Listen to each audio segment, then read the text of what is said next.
عدلیہ کے خلاف توہین آمیز بیانات دینے پر وزیر اعظم آزاد کشمیر کو نااہل قرار دے دیا گیا۔ پی ٹی آئی کے سردار تنویر الیاس اب 5 سال تک کوئی بھی سرکاری عہدہ نہیں سنبھال سکیں گے۔ انہیں اسمبلی کی رکنیت سے بھی فارغ کر دیا گیا۔ آزاد کشمیر ہائی کورٹ کے فل کورٹ نے غیر مشروط معافی کی درخواست مسترد کر دی۔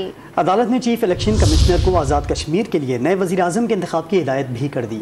ادھر تحریک انصاف نے فیصلے کو وزیر اعظم پاکستان کے لیے خطرے کی گھنٹی قرار دیا۔ پی ٹی آئی رہنما فواد چودھری نے شہباز شریف کو فیصلے سے سبق سیکھنے کا مشورہ دے دیا۔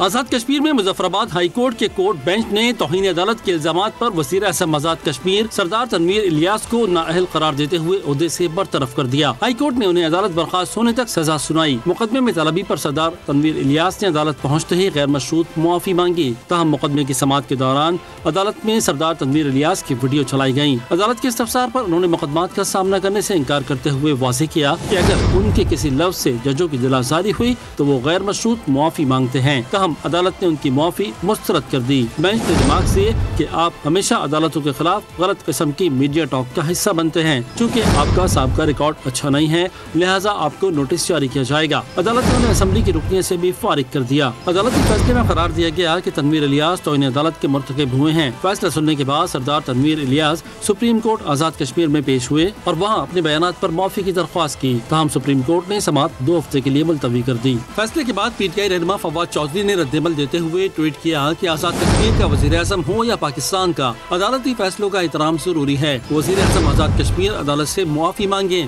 امید ہے انہیں سپریم کورٹ سے ریلیف ملے گا۔ فواد چودھری نے وزیر اعظم شہباز شریف کو فیصلے سے سبق حاصل کرنے کا مشورہ بھی دیا۔